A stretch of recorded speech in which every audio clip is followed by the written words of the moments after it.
Hello, ladies and gentlemen. Welcome to another episode of Nightcap. I am your host, your favorite sports uncle, Shannon Sharpe. He's your favorite number 85, Bengals legend, route runner Yeah. extraordinaire, Chad Ocho, Ocho Lee.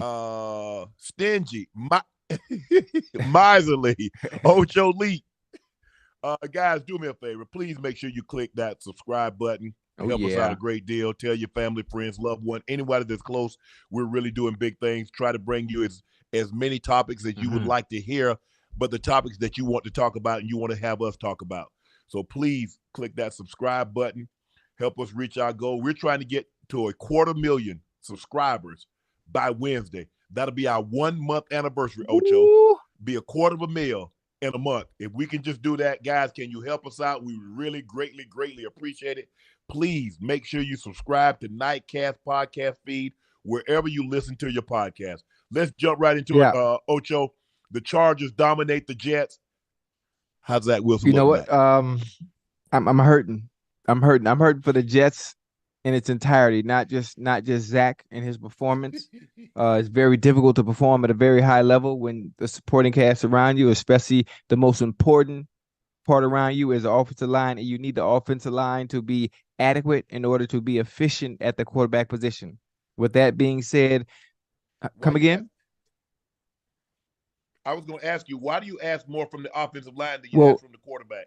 You make I every I excuse. I You talk about the I have a offensive line question. I have surrounding. a question. Go ahead. When you run, when you Go when ahead. you I'm run gonna it let you right, go ahead. and Go when ahead. you got to run somewhere, and if your shoes not tied, you Uh-huh. won't be able to run because you're gonna trip over yourself. So the offensive line is the shoes and the shoelaces. Okay, you hear me? The Uh-huh. offensive line are the shoes and the shoelaces, and if the shoe if the shoes ain't on and ain't tied right, your ass ain't going no goddamn well. Ocho, you grew up Yes, kind sir. of like I did. What happened when your shoes got too small for your feet and you didn't have no money to get none and you got to walk around in You them two cut the little toe. ass You cut shoes? you cut the They toe hurt your out. feet, don't you? And you see that's what Zach Wilson is the shoe Yeah, that's too small. They just hurting all the rest of the yeah, special teams hurting, the yeah, defense hurting, the fans hurting, and you see it starts to wear. You yeah, see Robert Saleh. yeah. He's not saying much. He's not hmm really saying anything, but Yeah. his body language, the hmm defense body language. Ocho, you know how hard it is to Right, keep trotting out there. You force the right. offense to go three and out, and then by the time you turn around and hmm get a drink of You water, back out there on the you field. got to go back in because your Right. offense Yeah, went yeah. three and You out. know Yeah. what? I'm just to be honest, I'm not gonna make any excuses. Zach Wilson didn't play well. Obviously, they didn't play well as a whole offensively, but the Jets were sloppy in the first half. Two lost fumbles. The first drives of the game. You want to set the tone early when you go into a game. This is what I'm thinking about when I was playing. And Marvin Lewis used to say, you want to set the tone of the game early at the beginning and get some type of momentum and a little confidence in yourself offensively, especially for a quarterback. You want to be able to get into a rhythm early, whether it be the run, whether it be short passes, just to get the offense going. The Jets' first five drives: punt, fumble, fumble, punt, punt. You ain't finna get nothing done like that. You're not gonna get nothing done like that when you can't get yourself or your offense into a rhythm. Joey Bosa, sack, force a fumble in the first half. I mean, Mm-hmm. the Chargers ended the game with 8 sacks, man. This is the NFL. Yeah. Two This forced is the fumbles. NFL. 8 sacks in one game. Obviously, at some point on the back of your jersey, forget you playing for the team. Forget you playing for the Jets. The name on the back of your jersey is enough, and having pride and being able to have a good showing It individually out should there. be. It should be Ocho. It should be more than enough because that's what you're doing. You're trying to represent yourself. You're trying to hmm represent your family. I think sometimes guys don't have enough. Look, I was an undersized tight end, but I was damn if I was going to let the defensive lineman just beat Right, me every snap. I just had too much right, too right, much right. pride. Yeah, I was undersized. I was 228 pounds Wait, that's going up it? against 275, 280. That's it. That's it, bro. That's what I weighed. I ain't know what we. 228. I played at 220. He was only eight more pounds than me. I ain't know that. So these big receivers, Yeah. Oh, Megatron, yeah. way more than I That's a did. big boy. Julio, I probably was a couple of pounds Right. heavier than Julio, maybe. Julio probably hmm 225, 230. But I played the majority of my career. Uh, when they moved me from a wide hmm receiver to tight end, Ocho, I finished the season, I weighed about 207. For real? At tight. Wait, how you lose all that weight that fast though? Bro, I couldn't. You know, the thing is, the thing that you have to understand how to do is how to get your nutrition in and how to lift during the season. Because at some point in time, your shoulders are going to get sore, your elbows are going to get sore, and you got to find a way to try to keep some of that weight on. And, you know, I didn't know anything about nutrition, didn't really know how to train like that because, you know, you practicing and the days are coming up real quick. And but once I figured it out, I was good to go. But yeah, and it's frustrating because the Jets defense and their special teams are good enough. Right. They're more than good enough. And I think they're good enough in every position right now. Honestly, Ocho, I think the Jets are good enough in every position except the most important position. The quarterback position. Yeah, I think it's hard to overcome that. It's very hard to overcome it, but you got to remember the Jets have won the last 3. Obviously, they fell short tonight against a good team, and then on the standpoint of the Chargers are below 500, and this is a game that they needed to win. This is a game that they needed to win if they're thinking about getting to the playoff. They were a playoff team last year, and obviously the expectations coming into this year were to obviously be a playoff team as well. But obviously they haven't been playing up to par. Neither has Herbert been playing up to par. But it was a sloppy game. It was a sloppy game for the Jets all around. Well, Ocho, you know the thing is that we be at some point in time we're gonna have to start judging Justin Herbert by his ability to win game and not be in awe of his talent. Because if you look at his record, he's 29-28.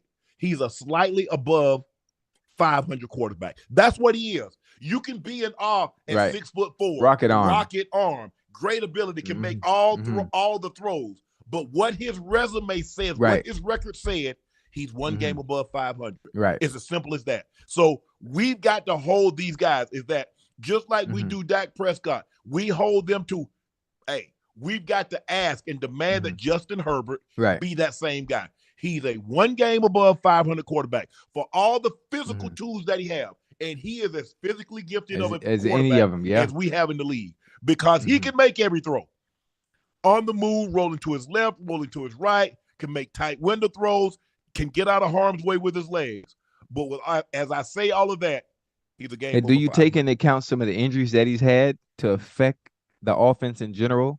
Mike Williams going down, Palmer going down. Do you think that in any way sways the difference in the record that they do have? And with them being 3-4 coming into this game and now being 4-4 and being able to squeeze out a win against a Jets team? But what we ask the really good quarterbacks to do is to overcome that. You're right. Is he in the elite conversation of the type of quarterback that you can put where you can have injuries and he can overcome those injuries based on his play? Is he in the elite conversation though? Has he ever been in the elite conversation? He has elite physical skills. Okay. But we haven't seen him do it enough with the consistency. Like I said, look at the talent that they got. Yeah, third best receiver in the league as far as I'm concerned. I mean, they got Keenan. I mean, they got a lot of guys. They got tight ends that tight end.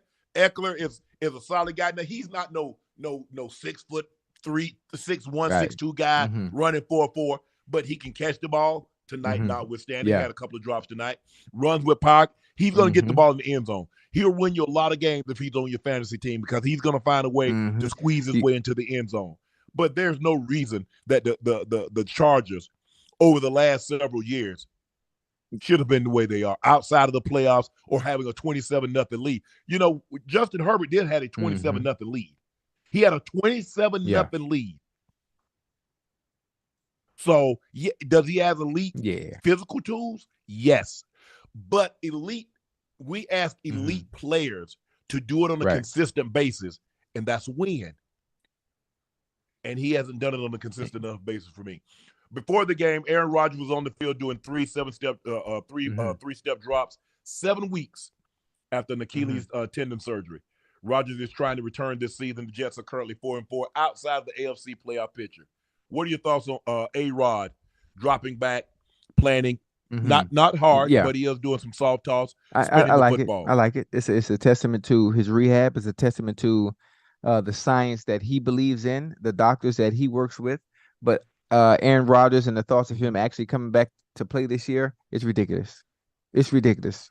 You prepare yourself. You prepare You yourself for next year, because if you come back and think you're gonna come out here after such a short amount of time with an Achilles, you're gonna rupture it again, because you're gonna be running. You're gonna be running for your life. uh It's ridiculous though. I do do like the enthusiasm to want to come back and play and show that you can recover in a very, very fast way, but that you do yourself more harm than good and hurt the team even more. so you think he should probably temper it down a little bit and wait until next year because you think he'll do Yeah, more harm and than good? I don't think, honestly, I don't think we'll be coming back to play this year anyway. I think just giving the fans excitement and the hope that he could or that he would is there's a possibility of it, but him actually doing it, I don't think so. I don't think so, because in such a short amount of time, there are three injuries. There are a few injuries you don't want to play with.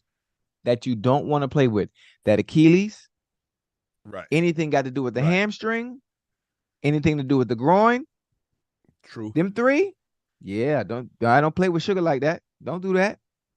Don't play with sugar like that, man. Don't do that, man. Let your body heal all the way right, man. Also I ACLs. All that trying to come back early and you know yeah, it's not stable and you don't feel stable. Nah, man, don't do that. Don't do that. bro. I saw Jerry Rice tear his ACL in Uh-huh. week 1 in Right. '97, and he played against us week 13. What? Caught 2 You think touchdowns. you think it was a full tear or was it maybe MCL? What you think? They say they replaced it with a cadaver. Yeah, With a so the same cadaver. thing, basically the same thing that Aaron Rodgers got, right? Mhm. Well, I think they did they what did they call that surgery that they did on A-Rod? They reinforced it with something. They just don't the tendon. The Right. Dr. Elatrosh, my producer Mm-hmm. is looking it up right now. I'm looking it up also. Uh, it's Oh, called a a speed speed bridge. bridge. Okay. So it's supposed to Healing up, right. speed the healing up from anywhere between 2 and 4 months. Mm, So normally, what would be a 9 to right. 12 month injury, now you might be talking somewhere 5 to Yeah, but 8 that's month still too injury. that's still too much. That's still too much. This I know technology is very, very, very far in advance in this day and age, but to say you're gonna come back from an ACL or say you're gonna come back from a torn Achilles in such a short amount of time. I know That's asking science a is lot. It beautiful, is, but it's one Ocho. thing about human nature. Human nature do not play. Human nature does not play. Yeah. Science. You say science. Aaron Rodgers I believe in I science? I Oh, I let's leave believe that so. alone. Oh. Let's leave that alone. Let's leave that alone, Ocho. Yes, We sir. gonna move it along. Okay, how about this here? The AFC Power Ooh. Rankings. You like the Ravens or you like the Chiefs at the top of the Hey, at the that's top of the pie tough. chart? That's a tough one. That's a tough one. Listen, both let me see. Both teams are 7-2. Patrick Mahomes, obviously 17 TDs to Lamar Jackson, what, nine TDs. The Ravens defense Yes. only the Ravens offense averaging 26 points a game. The Chiefs offense averaging 23 points a game. The Raven defense, obviously, the best in the league, only allowing 13 points a game. I'm not Yeah. sure what the Chiefs defense allows, but if I was leaning towards a team as far as the best in the AFC right now, I'm gonna go, and it pains me to say this, and I'm just where they are right now, what I consider the midway point in the NFL.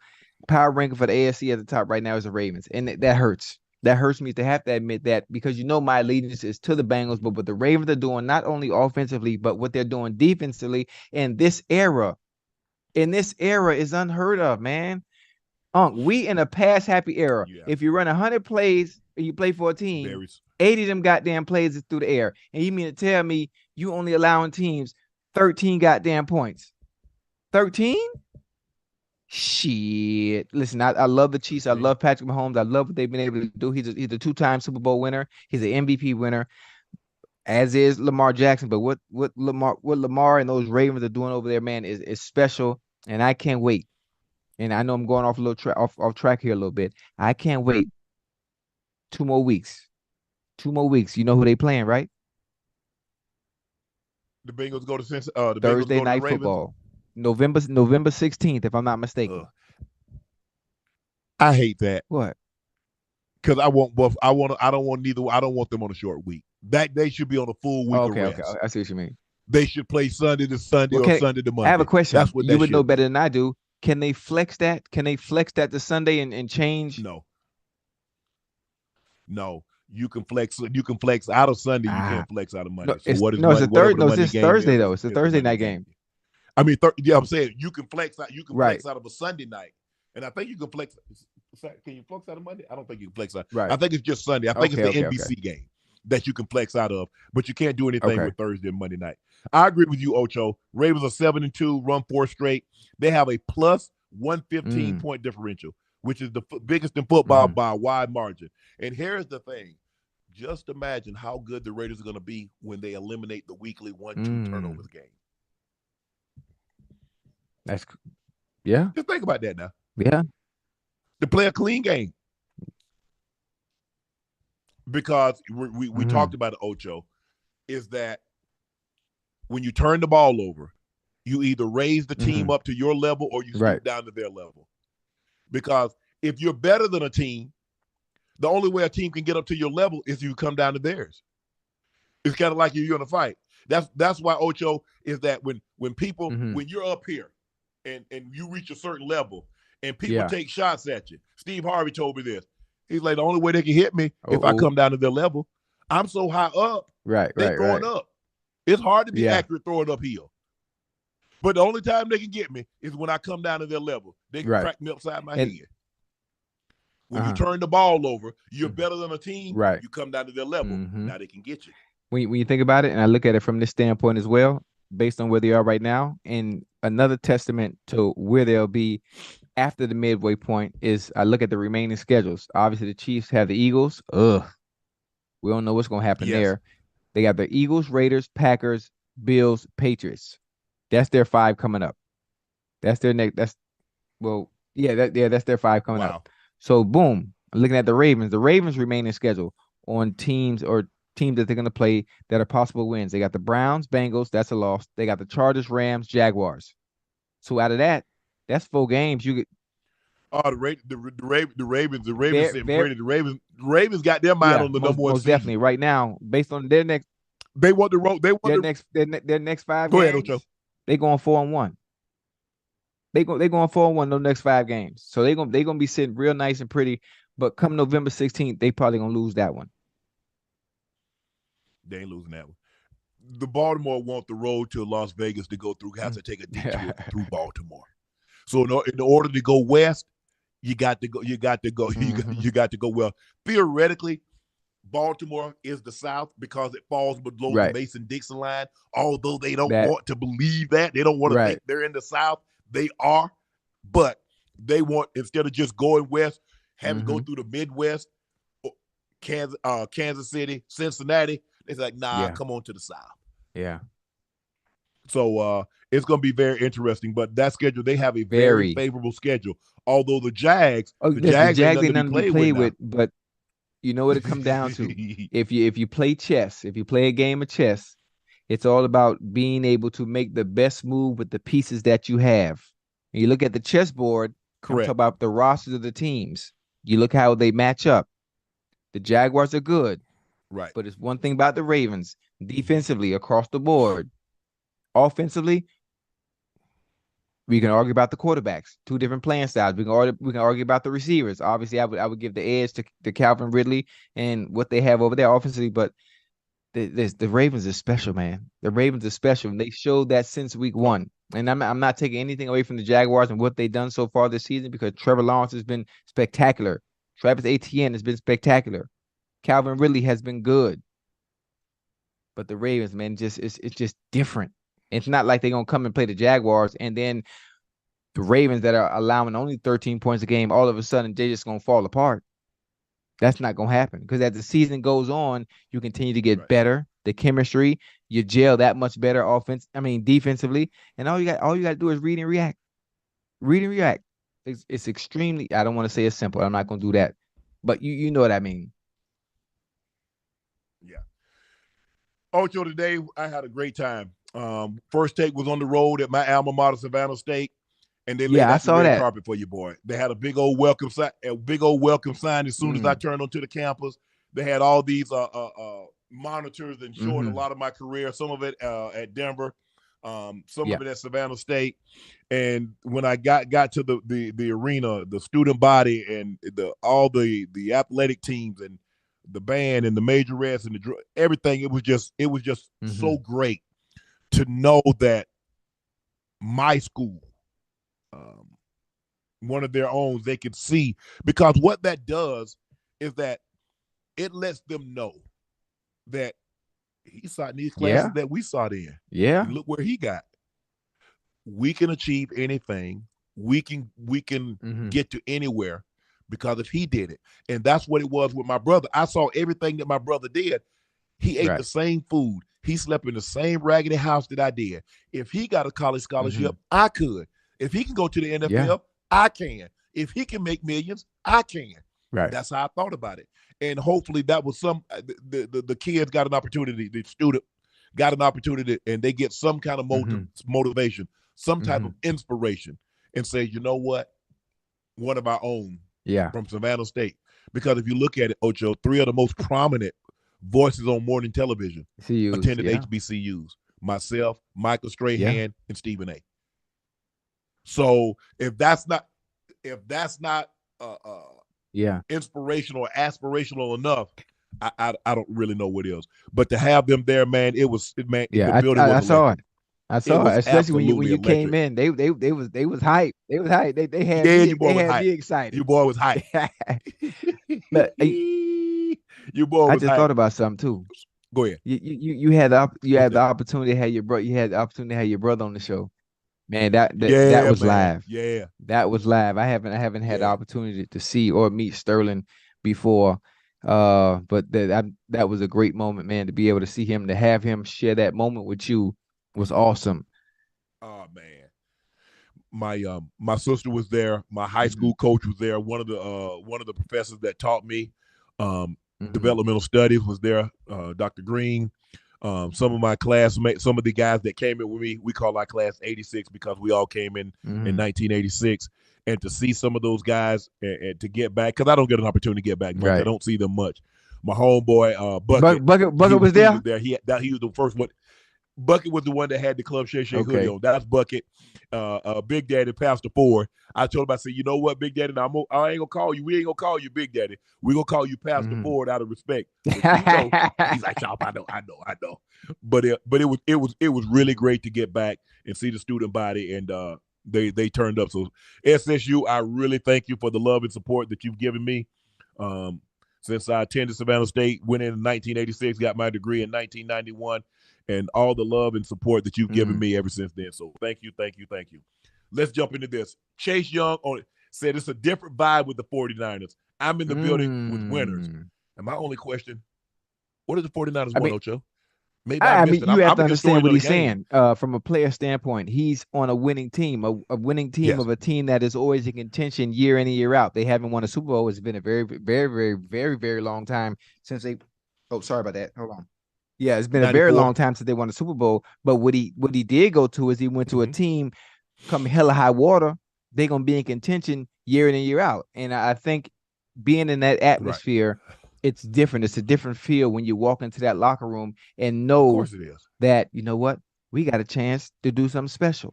I'm a part of something that is consistent and aligned with winning. And for that, I mean, that's why he said what he said. And obviously we know what the outcome was, over in Washington. They just haven't been aligned with those same principles and values or opportunities to win in a very long time. I think the thing is the stuff with the owner and all the black cloud that was hanging over that organization. I think it started to wear on them. What transpired this summer with the sale of the team probably should have happened a lot sooner. But it's tough. I've been in a situation I hadn't lost. I mean, I did lose some. I didn't win every year. We didn't make the playoffs.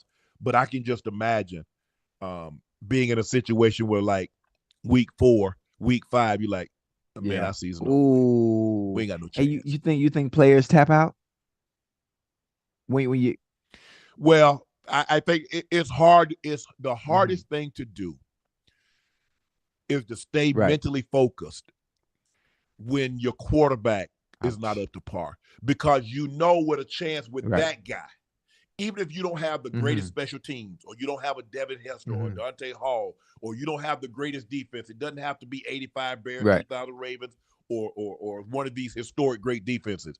But when you have that guy, he gives you, you don't hope to win, Right. you expect to win. And that's the difference. See, when you see the Jets, they have hope. If our defense don't give up X amount of points, they get pick six, they get scooping scores, we get a return. Right. See, you hoping. That's Right. Kansas City don't hope. They expect. Joe Burrow Right. don't hope. They expect. Yeah, but You when see you the when you look difference? at it, when you look at the landscape of the NFL, there are 32 teams. How many NFL teams out of that Yes. 32 expect to win based on the quarterback play? There are very few quarterbacks in the NFL where going into every game, well, shit, we expect to win. Mahomes, Burrow, Burrow, Josh Allen, Josh Allen, Lamar Jackson, Jalen Lamar Hurts. Jackson, Okay, where we at after Jalen that? Hurts. Where we at after that? Think about it. I mean, realistically, Yeah. like let's think about it. It's a toss up. You're right. I mean, I think like right under that, based on what they've done, under Dan Campbell, we got the Lions, we got Jared golf. Goff. You expect to win. It's based on what you're doing so far and how that organization is turned around. Right. Yeah. Yeah. They're only, and it's always been like this. People want to make it seem like, oh, no, there was always only a handful of quarterbacks in the NFL.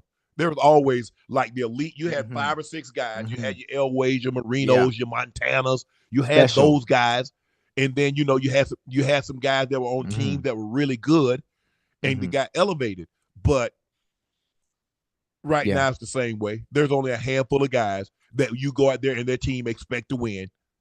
And like you said, I think you ran off a couple of the names. I look at it, Ocho, and the thing is that I was a free agent in 2000, and I went to the Ravens, and I won my 3rd Super Bowl in 4 years. You're lucky, man. But the way I approached it, Ocho, excuse me, is that they didn't care that I won. I mean, what did me having 7 Pro Bowls? I went to seven Pro Bowls in 8 years. I was 4-time first team All Pro. I ain't doing none of that for the Ravens. I needed to go in there and show them how and why I was that. How and why I was able to be one of the predominant voices in the locker room and to win. And so that's what you do. You don't go in there and think you better than anybody else because you, at that point in time, you have accomplished more than anybody else. Well, let me show you what I do. Yeah. I'm in the weight room. On Tuesdays on my day off, I'm over here getting it in. I'm prepared to watch the way I eat. I bring my food because that way, because see, when you go to the cafeteria, that was before everybody had these, they got chefs now, and they'll prepare your salmon and they'll prepare whatever. I say, and they ask me, they say, well, Shannon, why do you bring your food? I say, I bring my food because this food is prepared for one. They're preparing food for 200. So they're going to put salt, they're going to put this, they're going to put that. I know exactly to the amount of how much carbs is in there, how much protein, how much fat, how much everything to the umpteenth degree. Yeah, I was a little different. But it worked for you. I mean, you did what worked for you, and I did what worked for me. But Ocho, I was worse than you, Ocho. I mean, my rookie year, I ate fast food every single meal. That was me. I ate Burger King for breakfast. It normally like Kentucky Fried or some bull jive for lunch, and I grabbed Dairy Queen on the way home. Because if it's not broke, no need to fix it. It was broke. And then once I cleaned up my diet, I went to 7 straight Pro Bowls and 4 first team All-Pros. I went to 6 Pro Bowls and I went to 4. I had 4 first team All Pros on McDonald's. See again, but what worked for you, it worked for you. And I don't know. It's funny how it's hard. I mean, there's too much research in science. Yeah, we're not gonna get into that. We're not gonna get into that. That's another day. That's another day. Okay, let me ask you this: midseason awards. What's the scariest team right now in the NFL? We're going to go AFC or the NFL? NFL midseason. Okay. Scariest team. Shoot, Ray Charles could see that. She had the Ravens. Yeah, It hurts you, don't it? It hurts hurt you me to to say say that, but that. I'm gonna be realistic. I'm gonna be realistic. I'm not gonna sit here and play around Yeah, and try to make a joke. It's the Ravens. They are the scariest team in the NFL right now on both sides of the goddamn yeah. ball. In 2 weeks, they're gonna give That ain't y'all a gonna happen death though. blow. I guarantee that ain't gonna happen. Listen, the Boom. Ravens are averaging 26 points per game, only allowing 13. I've already mentioned that. Man, it's the lowest in the NFL. They are the scariest team out there right now. Yeah. Most I'm disappointing gonna say the team. Chargers. I'm gonna say the Chargers. They went to the playoffs last year. Obviously, they have high expectations.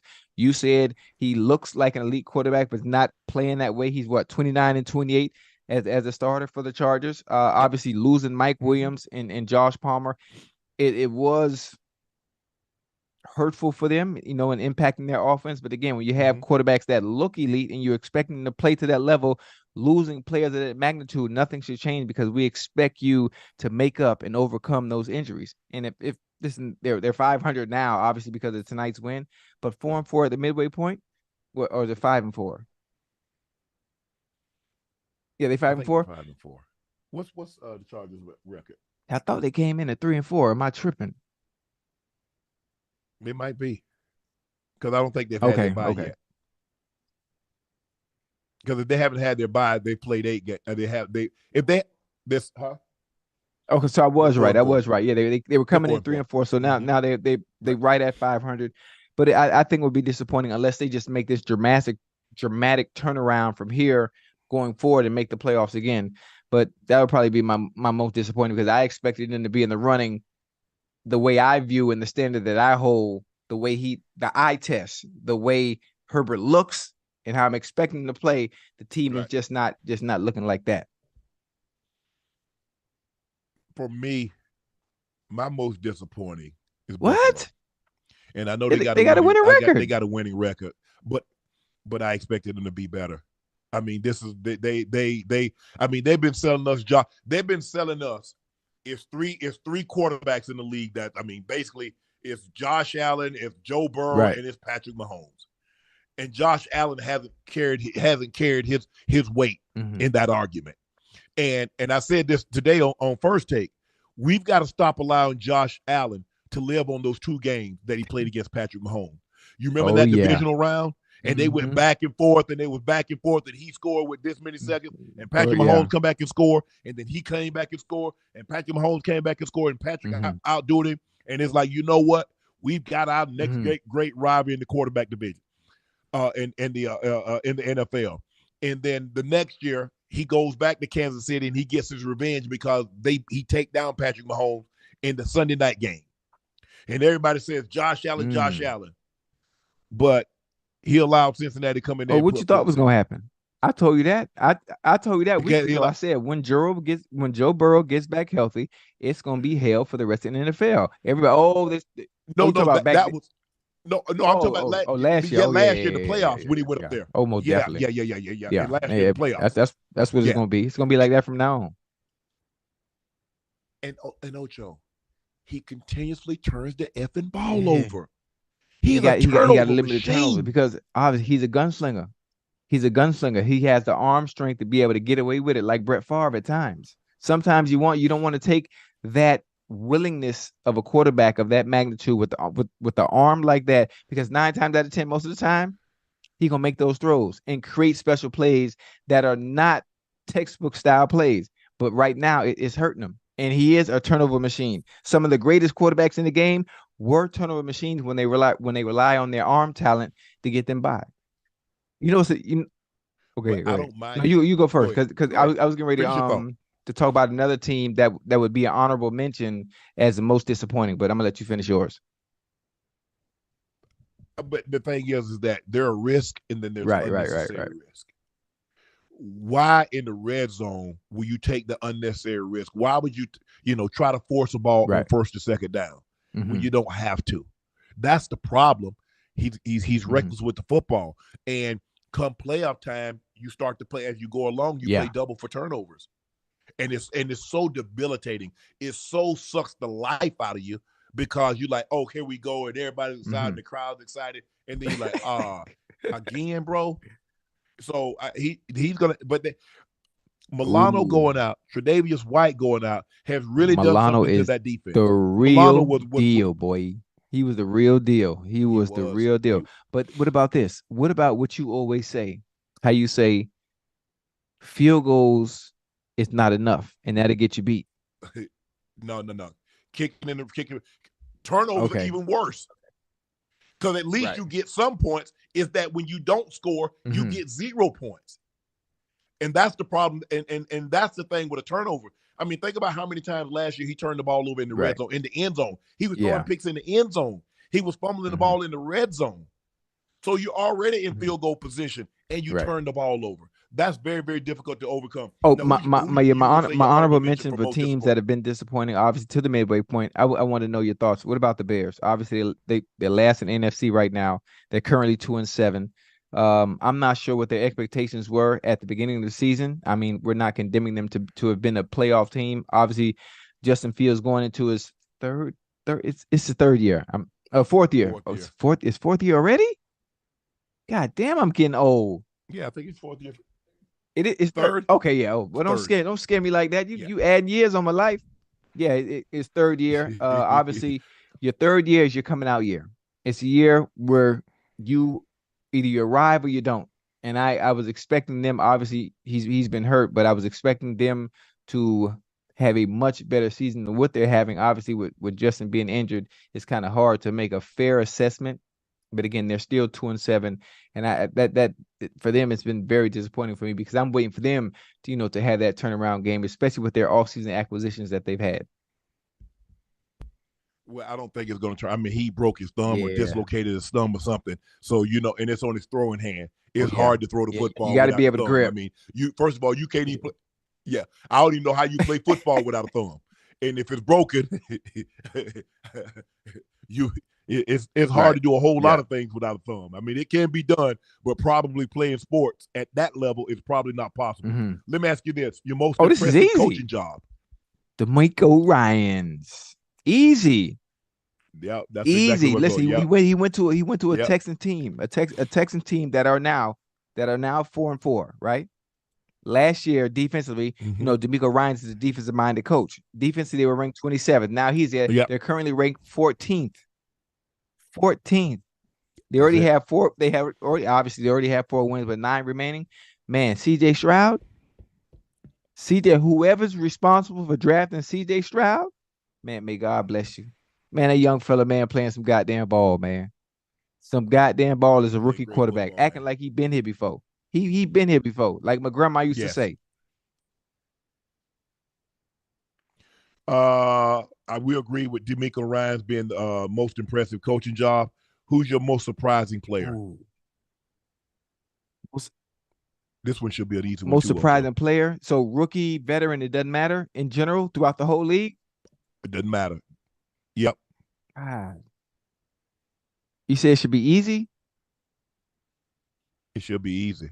You just spoke his name. CJ Stroud.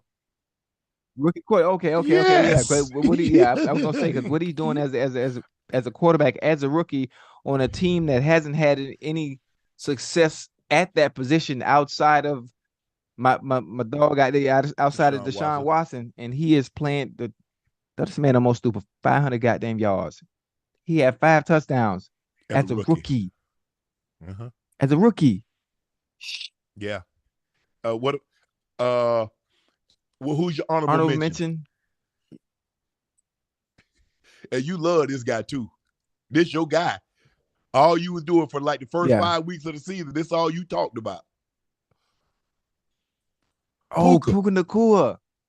Hey, Puka been balling. Yeah, That's that's your my guy. guy. And I have a great question. And I'm gonna say what Puka's been doing has been fucking phenomenal. But is Puka that good, or is he a product of his system? That's a great question that I like to ask you because you would know better than I. When I think about the NFL in general. I look at your Garrett Wilsons Mm-hmm. and your Calvin Ridleys and come on, slipping my mind, the tight end for the Falcons. Oh, Kyle Kyle Pitts. Pitts. How is the Rams and Puka Nacua able to find success like that? And you have elite talent like Kyle Pitts that's not being used properly in Atlanta. Calvin really is having an okay season, but I can't. It's not jogging my memory right now. I should have had it taken down. I had no idea you were asking that question. But there are many teams when you go throughout the NFL that have elite players that aren't being utilized properly.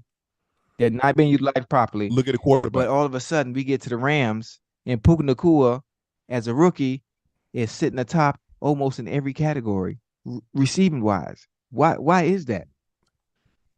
What does Puka have that Garrett Wilson does? Quarterback. You see, Calvin Ridley has a quarterback also. Playing good ball. You know, you like the guy, Trevor Lawrence. And you look at Garrett Wilson, who he has throwing him the ball. I mean, it takes a really, really special guy. I mean, the only guy that's off the top of my head that has some average to below average quarterbacks and still go eat was D-Hop. Oh, yeah. When he was at the Texans. Because he had Brock Osweiler, he got Case Keenum. D-Hop don't care. It didn't matter. He was still gonna go get He's still gonna go get 1,400. Catching everything. Yeah, and then you saw when he got Deshaun. Yeah. So, but I think the thing is that the quarterback play, Sean McVay does a great job. Think about it. I mean, when you look at a guy, when you look at what's the guy? Cooper Kupp. He doesn't blow you away. He's not. But Sean McVay did a great job scheming him up for the Triple Crown. And he was a Cooper Kupp, man. That Triple Crown year, man. That was art. That was art. I believe that was he had the greatest single receiving season. When you look at it in its totality, with the amount of catches, with the amount of yards, and you look at the playoffs, he was Offensive Player of the Year and he was Super Bowl MVP. I believe he had the greatest receiver for a receiver. Over 2,000 total yards receiving. Ain't no telling how many catches. I think he had like 170, maybe 170 catches. OPY and a Super Bowl MVP. Now, I think Jerry did the same thing in what year? The 85 year. I think you're talking about. No, 85. Jerry was a rookie in 85. The Bears won in 85. The Giants won in 86. 87 was Washington. What year was a short year? We had them crazy. The season was a little short, and he had that crazy 88. year. That was 87. 87. That's when he had in 12 games. Yeah, man. In 12 games. And then he won Offensive Player of the Year. And then in 88, the next year, he won Super Bowl MVP when he went crazy on Cincinnati. You ain't had to throw that in there. Yeah. You ain't had to throw that in there. Hey, I don't know if you've heard this. There's an insecure actress comedian named Yvonne Orji. Has never been say she a 39-year-old virgin. Say she wait and say, she's been married, she gonna wait. But when her husband, when she get all that, she gonna be wooling. And the funny thing about you mentioned that, and that's one of the topics for the night. And I tweeted you earlier today about her. I didn't tweet you, but I tweeted my followers. I said, listen, what y'all think about this God-fearing woman who has herself aligned in the right places being unionized with Unc? Because she would be perfect for you and what you have going on. Not only is she walking the path of righteousness, but she has the vision that can open the door where you trying to get to. Now, what you think about that? I'm looking for a sinner. I'm looking for a sinner. Send me Miss Nasty B. What her name was? The one that you said with the umbrella? Miss Nasty. Yeah. I'm looking for. I don't want nobody walking straight and narrow. Oh, come on. Nah. So, I want a sinner. Listen, I thought we as that's what I'm looking for. We always talk about toxic relationships or toxic environments, and now you have a perfect opportunity. You have the perfect opportunity to get you somebody that is aligned with your core values in the way you was raised by your grandma. You was raised in the church, right? You was raised in the church? Yeah. Well, this is the God-fearing woman. This is exactly what grandma would want. This is what I want for you. This is what I want for you, man. I'm telling you, this will prepare you into a world you've never been before. You flew private today, right? Because Who told you? you sent me a video boasting about it. But think about it. Think about you on that private jet with Yvonne, and y'all going over the word, going on to your next destination. Y'all having prayer and Bible study together before you got to go on first take. Think about that. Think about before you and her, before you do nightcap with Unc and Ocho, me, you, and Yvonne. We have prayer right before we do each show. Stay with me now. Yeah, stay with me. I'm telling you, you need a woman like that in your life. Yeah. Give me Miss Nasty B. I have the Bible right there by my bed. Lord, forgive me for what I'm about to do.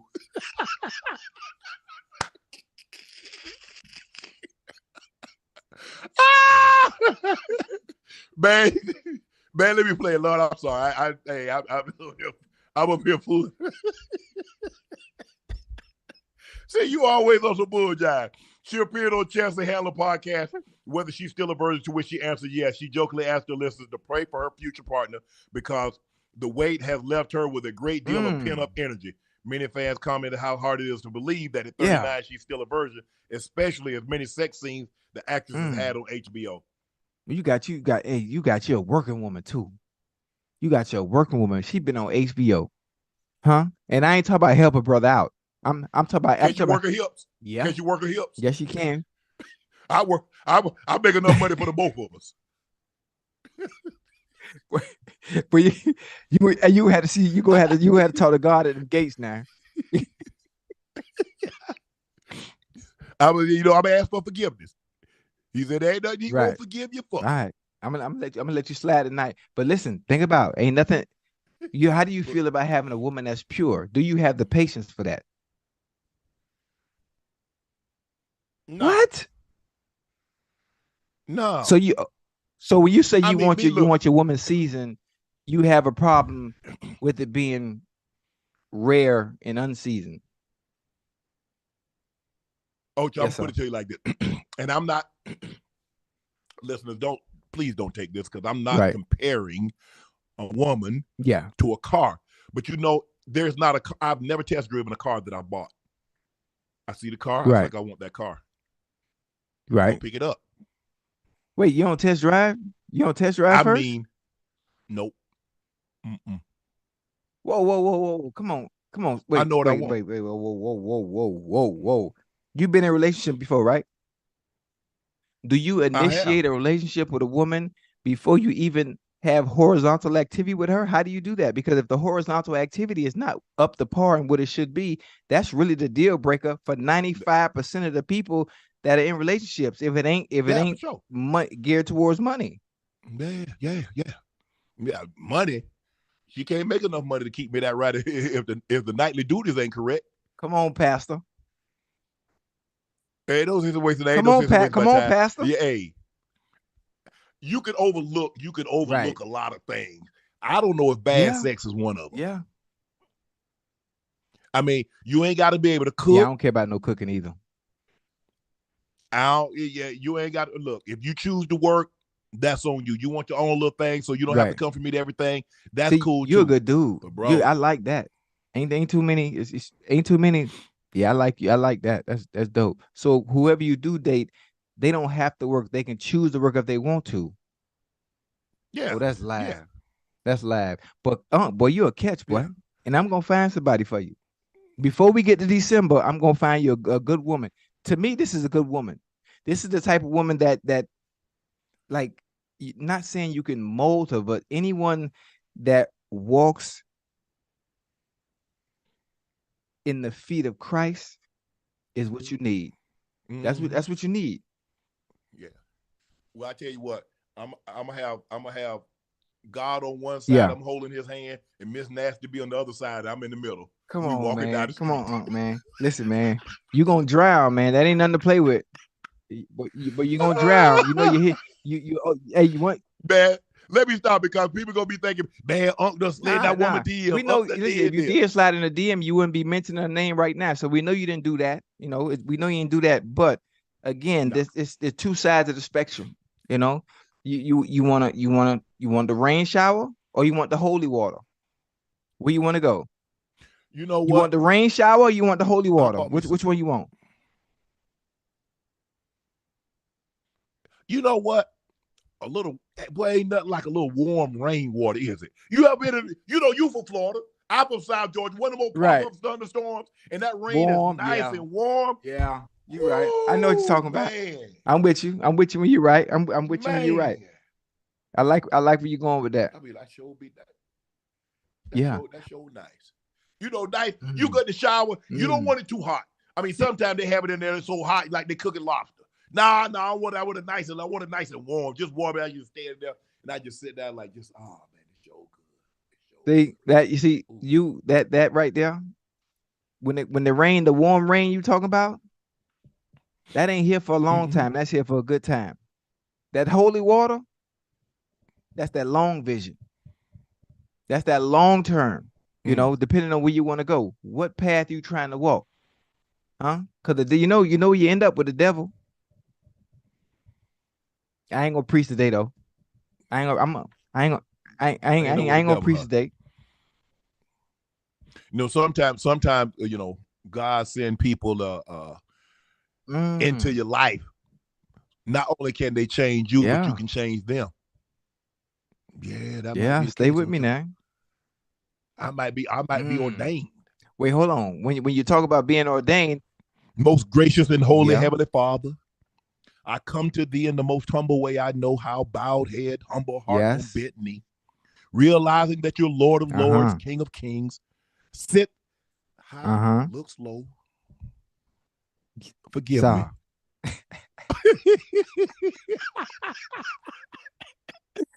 Ocho, have you seen this? There's a viral video going of a man punches a woman's seat. She's sitting in front of him, and she reclined her seat, and he continuously punches it. Yeah, on the plane. And so, are people allowed to recline? Obviously, if people weren't allowed to recline their seat, they wouldn't have the goddamn button for you. It wouldn't recline. But again, I think at different times, height, depending on how tall you are, maybe how short you are, maybe a little bit how wide you are. I think planes might need to make adjustments based on people's size, because, some of us are too tall, a little bit obese. And when people recline their seats, it hits your knees and it make you uncomfortable. Yeah. So I think maybe airlines and then the FDA need to work in, making stuff a little bit more comfortable for people of size. I don't know if that's going to help. Comfortable. The seats are getting smaller because they're trying to get more people on the plane. So I'm not trying to increase. I'm not trying to make you comfortable. I'm trying to pack more people on. I see where you're going with this. The bottom dollar at the end of the day. Right. That's why every time, what do they do? Yeah. They overbook the flight. Well, somebody gonna give up their seat. We'll give them a voucher, but we want to make sure we have as many of these seats occupied as we possibly can. But I believe if he would have asked, ma'am, you're a little far back. Can you let your seat up some? I'm not saying you have to go all the way to the upright and fully locked position, but just a little bit. But the dude, I mean, sometimes, like you said, in a situation like that, it's all about delivery. Someone. But me, now, first of all, you're not going to do that to my seat. I'm gonna lay it all the way back, all the way. I'm gonna try to break it so I'm laying in your lap. I mean, the man just being disrespectful. I mean, come on, Ocho. He is, but bro. He is. You know. And I've been on a plane with someone, and she was sitting next to me, and the guy reclined his seat. Now we hadn't taken off yet, but he had reclined his seat, and she's like, "You can't recline especially before you take off. You can't." And so, right. Look here, man. You ain't no flight attendant. Sit down. And so he's like, okay, he let it. So once he got up in the air, he all let the it way back again. Ocho. She took both of her feet and kicked that seat so hard, and he went boom. I said, ma'am, you could have just asked him. Right. Quiet man. I said, ma'am, you could have just asked him. I said, you didn't have to do that. I said, he paid for that seat. I said, he's allowed to recline the seat, just like if you wanted to recline yours, you could be reclining yours. She looked at me.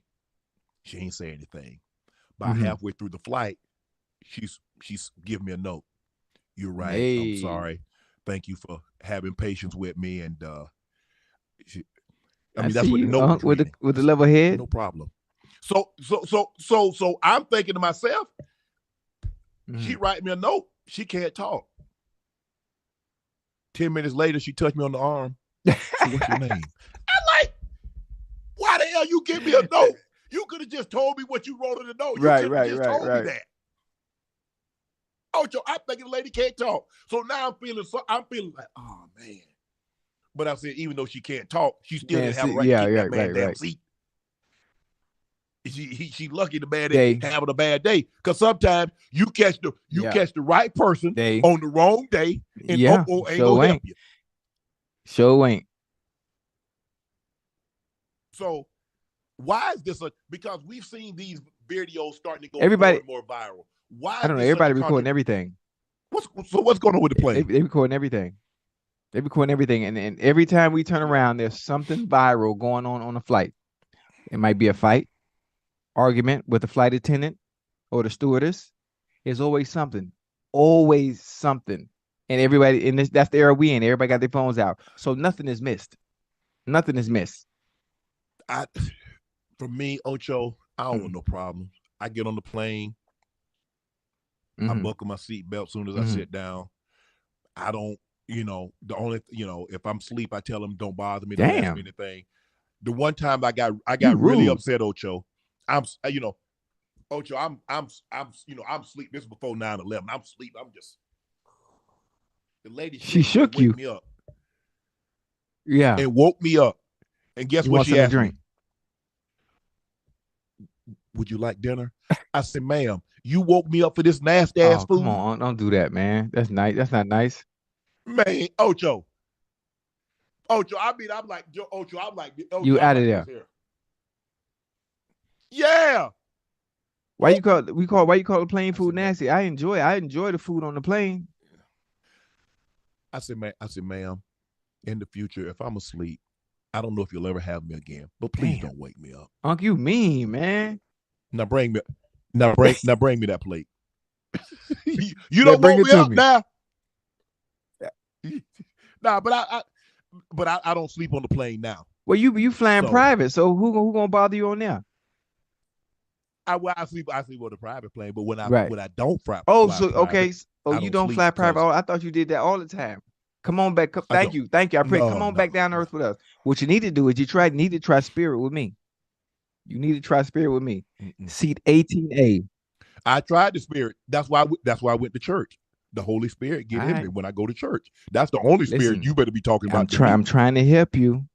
I'm trying to help you keep your money and keep it a little longer. I know you got that train smoke money, they go back, but I'm trying to make sure you sustain that for a long period of time. I got you. I know. I got you. I know it ain't. It's all good. I mean, yeah. So is that what you want? Let's go back to Yvonne Orji. Before you met. Yeah. A lady says, "Well, Ocho, I'm saving myself for marriage." Now, here's the thing: you buy the car, and the car don't drive like you thought it would. The handling is terrible, and now you stuck like a bad song on the elevator. Then what you do? I wasn't a honor student. I wasn't an academic scholar. So therefore, I really wouldn't have the patience for teaching because that's not something that I like to do. Even if she's willing to learn. This man said he wasn't a road scholar. Bro, you can barely read a road map. Yeah, I can't read it all. I can't read it all. Yeah. You can count? Yeah.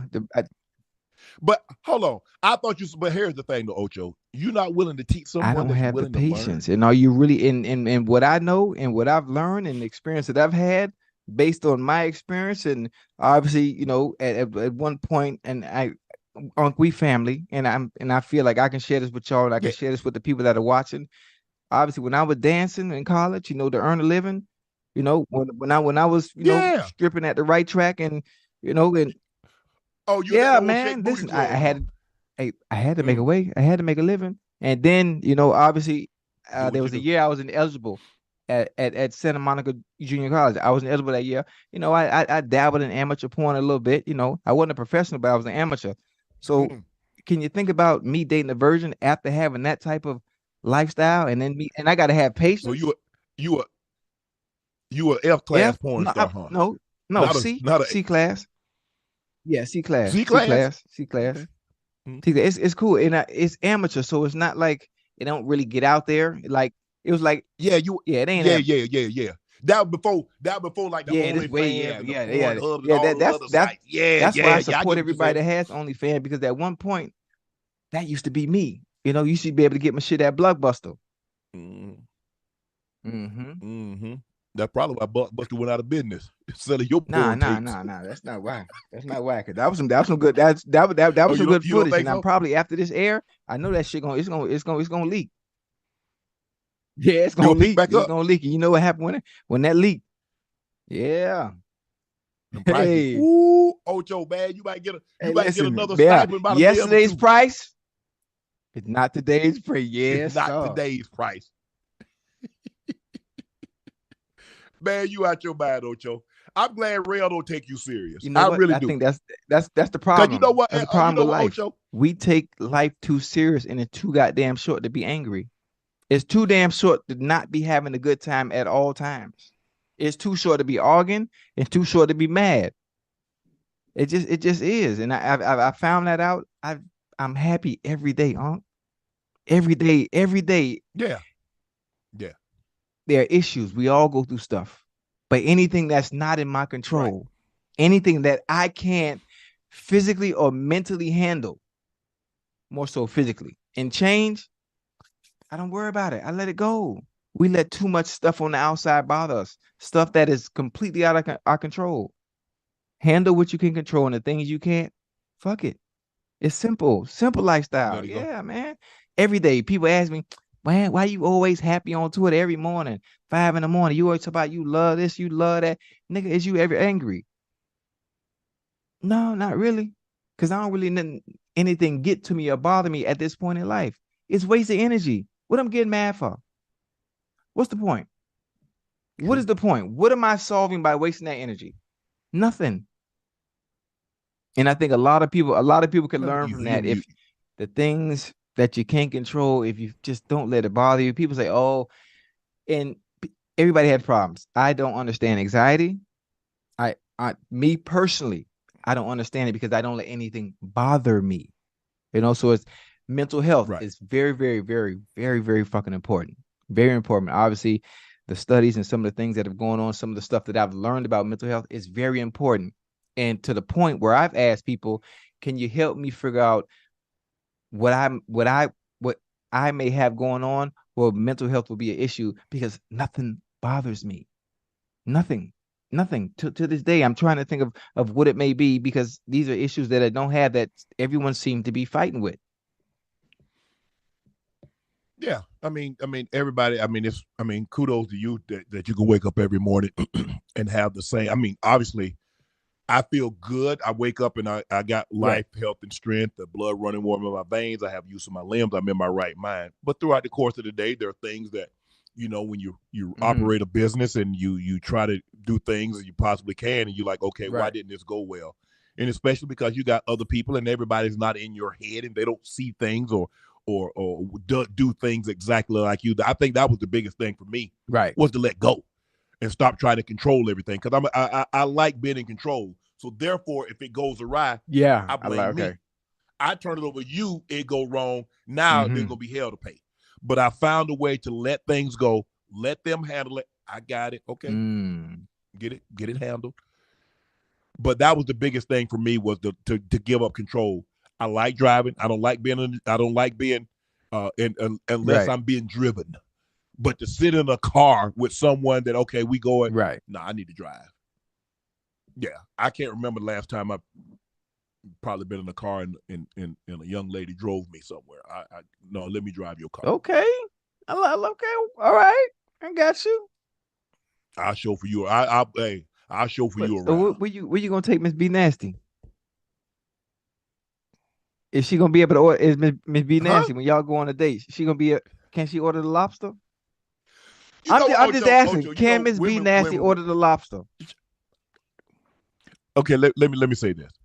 Ocho, you know I told that story. I said it was 1990. And you know, some women were jumping down timeline talking about, you ain't let nobody order no women. It's a quid pro quo. I was like, I didn't have bread. I say, see, you looking at me in today's terms 30 plus years ago. I tried to make that abundantly clear. That was a different time. Now, hopefully, everybody is smart enough. We on a first date. Nobody's trying to break the bank. Okay, I'm ordering I'm ordering the seafood tower. You go to Mastro, you go to and they got these things that's this high, and they got crab and lobster and scallop. They got that. And this and that, and nobody tried to play five. Yeah, they cost $500. Come on, man, come on with the bullshit there. Where that's at? Yeah, they got them at all the high-end restaurants. You ain't never heard of the seafood tower? I gotta get out of the mode, man. This is some bullshit, man. Am I missing something, or should I just stick to what I already do? What the fuck is the damn seafood tower? Well, first of all, they got lobster tail, they got crab claws, they got shrimp cocktail, they got. If it's on a tower? Oysters, they call it. It's like 3 levels, and so they got probably lobster here, they got crab legs, crab claws here, they got shrimp cocktail, they got oysters. Yeah, I ain't never heard that. Now, the only place I've been to a nice place in Miami. I've been to Poppy Steak. The presentation at Poppy Steak. Listen, they had a little $1,000 steak they bring out, and the presentation they turn the lights off, and we went for real birthday. They turn the lights off in that thing, and then the music start coming. Then the whole group of people come out with a briefcase, and they open it up, and they be chanting, and they close it back, and they be like, and they open it back. I'm like, oh shit, but this shit live. How many people that steak feed? I think 6 or 7. Yeah, big tomahawk steak. It might be more than that. But that presentation, I've been there one time. Obviously, I got the little $1,000 steak, and after that was it. That's the extent of my experience with nice restaurant. But I ain't never heard no seafood tower, man. God damn. Yeah. What I want to ask you. Check this out. Ocho, you ever seen and people and women gonna say you lie. A lot of guys gonna say I'm lying. You know what I've never done, Ocho? Don't lie to me. I've never been to a place and sent a girl a drink. No. See, this is another one. I guarantee you will never find a woman. Now, I'm not saying that I'm trying to think. There's only been a handful of times. I'm talking about like in the last. I think I might have only had in my first say, like from the time I got to Denver until the time I retired. I think I only had one female to buy a drink, order a drink when she, like I would like a drink or look at the wine menu. But outside, okay, we had a bar. And you see girls, you don't go send no drinks over? Send them a drink. No. Mm-mm. And listen, this is another area, just like last night's show. Obviously, with the whole Keithley thing, this is another area for me that is out of my realm. This is not my expertise because I don't drink alcohol, so I can't even. Right. You ever seen somebody a drink? And I don't partake in the nightlife, You know that I don't go nowhere. I ain't saying now. I'm talking about before. You ain't never seen a girl a drink. If she thirsty, she gotta. That's what I'm saying. My cheap ass ain't seen nobody no goddamn drink. Now, come on now. I know. You know how much alcohol costs? I mean, the markup inside the club. I see him arguing about that shit on Twitter. You think I'm finna? Hell no. That ain't for me. Yeah. But obviously that's not my lane. I mean, there are other people that are better suited to talk about. I send girl a drink. I can't even talk about that. Yeah, and that's how I am. I don't, and I'm not saying, oh, you send a girl a drink. No, I just never have. But it's the right. I mean, I've had women like, oh, you're not gonna buy me a drink. I'm like, no. Well, women go to the club. They don't need to take no money because they're all men. If you're not gonna do it, there's about 100 dudes that will. You understand that? Yeah, but first of all, how she looking? Everybody ain't getting no drinks bought for her. Well, that's not Truth be true. told, I mean, there's You certain think women. so? There's certain. No, you're bullshit. I mean, excuse me, bull jive. like that little I don't think boy it had said, nothing to do with bullshit. looks, because women Yeah, it does. travel in Absolutely groups, does. right? And in every group that women have, there's always an Yeah. alpha. And the alpha is the one, the guy attracted to the section. And the first thing they say, you got your girls with you? Yeah. Boom. Right there. Everybody drinking for free. They ain't got to take no money to the club when they go out. Yeah, I had a young lady tell me one time that this guy wanted to talk to her, and she said, "Well, if you want to talk to me, you got to take me and my 8 friends out come to back eat." again? Yeah, she told me that she told the guy, "If you want to talk to me, not date, but just talk to, you got to you got to take her and her 8 friends out." Did he take them? Nope. Yeah, he took them. You can't lead with money like that, man. Because when you lead with money like that, you're gonna have to keep leading with it. Wait, here's the thing. I take you to a $500, $600 dinner. Where do I go from there? You have to maintain that. What you mean? If you set the precedent at the beginning, you got to maintain it. And the minute you don't, what's gonna happen? Oh, you cheap. That's why I start off with McDonald's. I mean, you gonna do this or not? What you want to do? No, we ain't got to do McDonald's, but they don't. I ain't gonna let you head crack me on the first one either. Wait, hold on. 8. He took 8 of them out. But women, you know what? Here's the thing though. Women, and I get it. Women, they travel. They know normally women travel in packs at least 2, sometimes 3 to 4.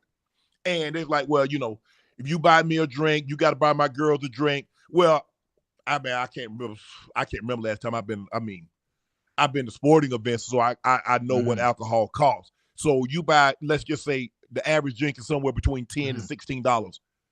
You buy 4 of them, now you have $40 to $64. And but you got to think about times are different now too, I think the men have also set the precedent of leading with money and showing that they do have it. They get what they do want. So it's different. And if there's one dude that won't do it, it's about 200 more waiting in line to do it. Yeah. I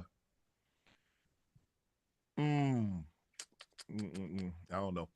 Well, I'm reading the story. Gilbert Arenas, Kenya Martin, and Brandon Them boys had me laughing, boy. Shared how they used to have rules with their teammates dealing with groupies. But see, here's the thing, though, Ocho, because basketball and baseball players travel so much more than an NFL player does. Because, we fly in Saturday. We probably land around 3:30, 4 o'clock. We get on a bus that drives up to the tarmac. We go straight to the hotel. They're normally going to have special teams meetings. They're going to have meetings within an hour. So it's not like a basketball player. You land, you touch down, you drop your bags off, and you're out. Or a baseball player, you're in a city for 5-6 days because you got, 3-4 games. It's not like that.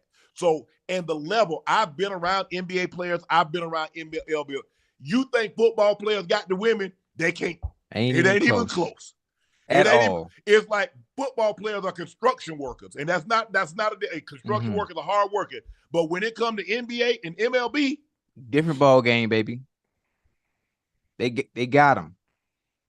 They got them. And the stories Kenyon and Gilbert them was telling, boy, them boys had me in tears.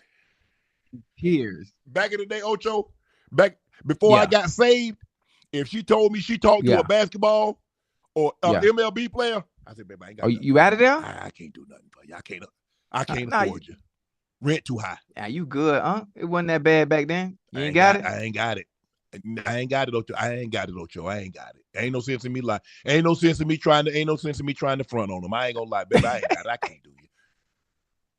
I can't. Hey, just going back. Hey, find you another baseball or NBA player. Cause she ain't got it. I had 3 kids. Three small kids. You couldn't do it.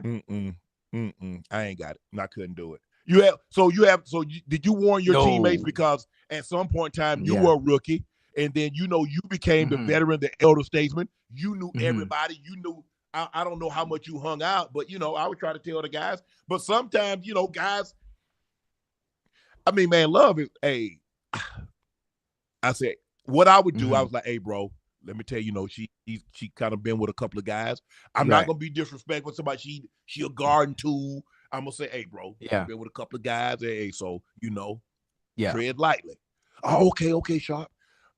You make her your girl. I ain't got nothing to do. Hey, and once she your girl, I'm gonna treat her just like I would if that was your wife. That's who you chose to be with.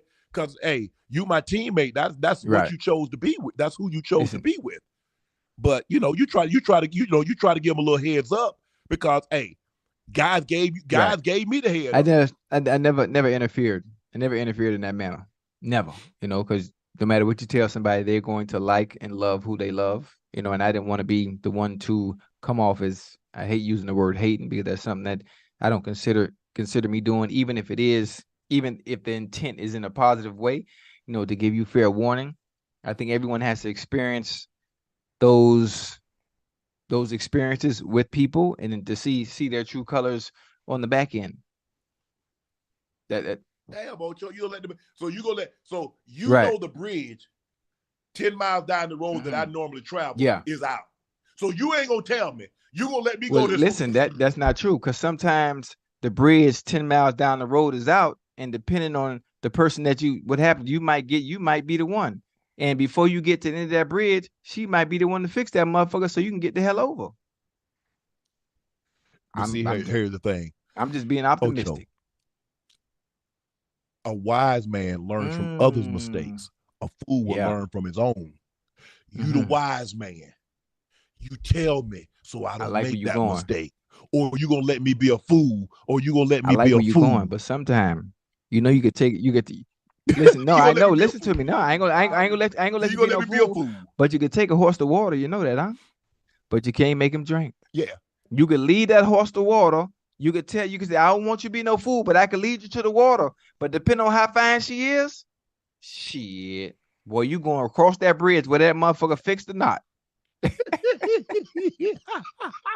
Hey, but listen, I ain't gonna lie to you, man. Ocho. One of God's greatest creations is the woman, and we as men are willing to do some of anything. A motherfucker swim the 7 seas for the right one, based on visual. A visual. That's it.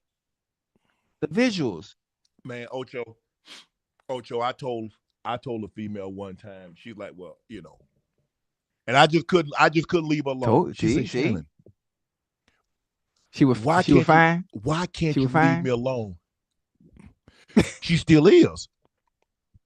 What you mean was means past tense. She is currently fine.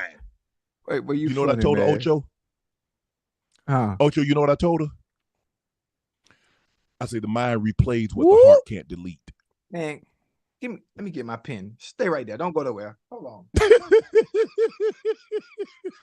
Hold on. Don't go nowhere. Don't go nowhere. Because if you think I ain't using that if you think I ain't using that. Hold on. Man, let me get my paper. Yes, sir, boy. You think, well, listen, because she sleep right now, but I need that line, boy. Boy, bring that to me one more time now. Bring that to me again.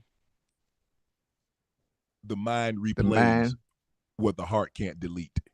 Replays what the heart can't delete. What the heart can't delete. You know what? That's gonna be my morning text right there. Yes, sir. Yes, sir. Cause normally I lead my morning text with Grand Rising Queen.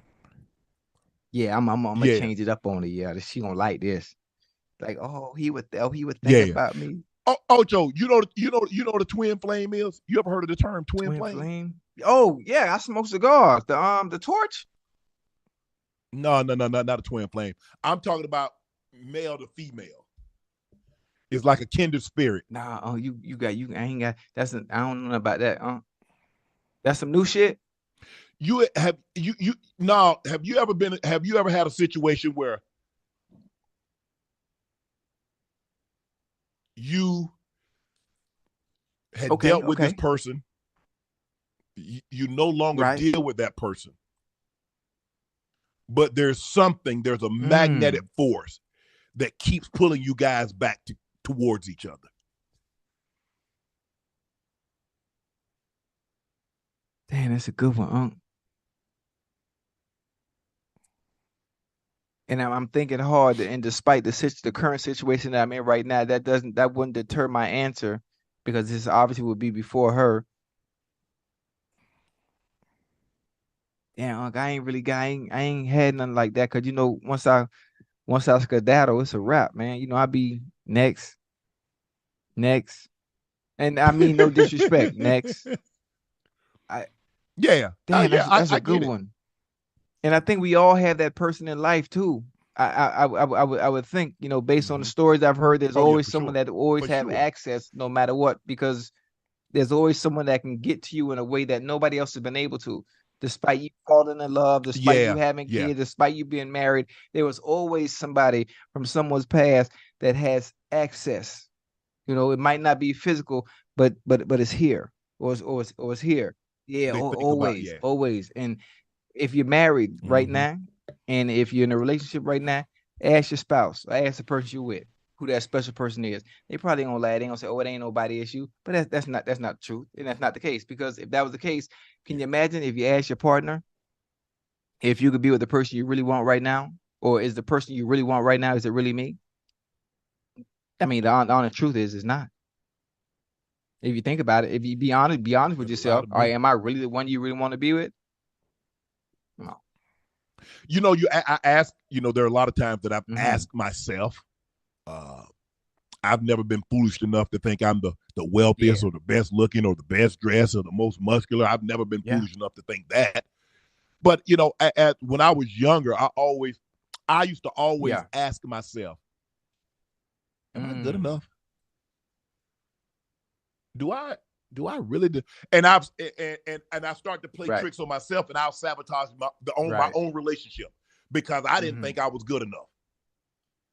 And so that was the hardest thing for me, is that I would mess it up because here I am thinking that, I ain't good enough for her. What she want with me? And, I'm from the country. I talk with a lisp. I have a very colloquial dialect. I mean, I'm not the sharp. It's just like, and then I would F it up. I screw it up. Sabotage, huh? Sometimes women do that as well. Yeah. Sometimes women sabotage. Yeah, women sabotage great situations, overthinking. Hey, oh, I hate Ocho. Hey, well, you got real passionate real quick just there now. I brought back some memories. Man, Ocho, Ocho, you know what I hate? Shannon, you can have any woman you want. Why you want to be with me? Damn it, I don't now. I changed my mind. I did, but I don't now. Why you ask me that? Threw off everything. Yeah. Damn. Shannon, you could have any woman you want. Why you want to be with me? That is a bad one, huh? Yeah. Well, how you answer that? That's a good question, though. When you think about it, it's really a lot of times whatever answer you give them is not going to be good enough. Sufficient. Never sufficient. That's a good. It is what it is. Damn. But special. But you're right. But you're right about that. What you said about young guys coming into a league, and it's not just the NFL. It could be any league, MLB, NBA. I mean, some of these women out here, man, they got a look. That's all it take now. That's all it take. It's all about because we're visual. Men are visual. I'm a visual learner. You can't tell me something. Show me, right? You got to show me. Let me see it. And see that, like, they literally had, if they put it on the board, it's like, okay, Shannon, you do this. I said, could you show it to me? Let me see. Let me see it on the board. Now. Yeah. I got it. I'm never gonna forget it. And so that's how men are very visual. Women like touch. They like caressing. They like the date by the fireplace and all that. Men just need to see. And the better you look, the easier it is for you to have access to whatever it is you want. I mean, it used to be, hey, hair, nails. Then it went from rent Yeah. to car. Now it's LLCs. A business? A whole Yeah. business? Why would you little $40? I come out of pocket quick, little $40 for your nail, little another $60 for your hair, $100. Go on, take this Nah, seat that over, was get back on in the up out of day. here. Inflation done hit now, man. You got to pay rent. You got to pay car note. You got to get hair. You got to buy wigs. Yes. That's why I learned how to do all that stuff, so you don't have to come and ask. Yeah. Men is 15 bands a month. Men is a minimum is 15 bands a month. That's minimum. I ain't got it. I got it, but I ain't got it. That's why I learned how to do all this stuff, everything upkeep. The upkeep to a woman is very important. The upkeep to a woman is very important. Just like having a building. When you have a building, you got to continue to look after that building, because if you don't look after that building, you know what happens over time? It starts to deteriorate. That's why I learned how. That's why I learned how to do all the women's upkeep. Well, I know how to. I do lashes. I do brows. What happened? You know what happened? If you get a woman and you don't keep the upkeep, another building manager come in and keep it upkeep for you. Hey, and you know what? And you know what happened? That will go happen. At sometime when you think about it in hindsight, that ain't a bad thing, because that's one less expense for you. You can look at it from that perspective. Yeah. You look at it two different ways. Oh, you look at it two different ways. Okay, cool. That's your responsibility. I'm cool. I get to save me some money. But I'm like upkeep like that. Now I'm looking for me a woman like with Halle Berry. With no hair? I want to cut her. You done Halle Berry. That thing. Oh yeah, now you know them curls. Now shoot, that's a little expense too. Now that's every 3-4 days. Cause once some curls fall, they ain't like the wig. Them wigs be costing $1,000. Wigs expensive. They have about 4 or 5 of them. They expensive. Oh, I'm getting my hair done. I'm like, you just got your hair done the other day. Oh, I got to get my hair done weekly. Yeah, maybe 2 weeks. Every 2 weeks, they got to go to the real deal. You go to the real deal effect. You go to Arrogant Tay and Lonzo and Jonathan them. They had you right for about 2 weeks. 2 weeks. I put them on. Yeah. You don't know about them, but I put them onto doing that. But other than that, man, that shit is expensive. It's about $1,500 $2,000 wigs. Yeah, man, I know. Yes! I know. And then you got anywhere between a $400 and $7,500 apartment, and you got anywhere between $600 and $1,200. Then you got your nails. Payment. You got your nails, your feet. Then we didn't even talk about makeup. And they got makeup. You didn't talk about makeup yet. Makeup expensive as hell. And then clothes. Even though women clothes, you can be fashionable for very cheap. You can be fashionable for very cheap. But man, that hair is where the money at. Hair and the makeup, that's the most right there. That's the most right. I told you. That's why I learned how to do everything. You ain't don't ask me for no money because I know how to do it. What, you need a washing set? Come on. Bring me the blow dryer. Bring me the curling iron. Bring me the flat iron. What you need? You need your nails and feet done? I need to find me a hairdresser. You can do your own damn hair. Man, listen, man. Or find me a nail tech. You can do your own. I'm telling you, I know fellas you out there listening. Get on YouTube. Your girl always asks you for money for her hair, nails. Get on YouTube. Learn how to do the stuff to maintain and keep her happy. Man, to save you some money. Drop our 12 bands every month. About a third. Yeah. It's gonna come to a time and point in life with them 12 bands that play ain't gonna hit every time. You ain't gonna hit every time. Because here's the thing, Ocho, because every year they expect a 10 to 20% raise. Yeah. Yes, they do. Yes, they do. That's gonna cut in the Ash compensation. That's gonna cut in the George compensation. Hey guys, I gotta cut you back.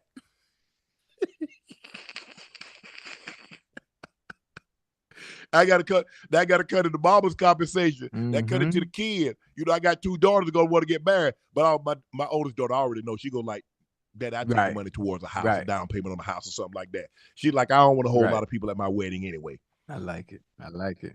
Young, my baby, Pooh, she get married, she probably take daddy pay off these student loans.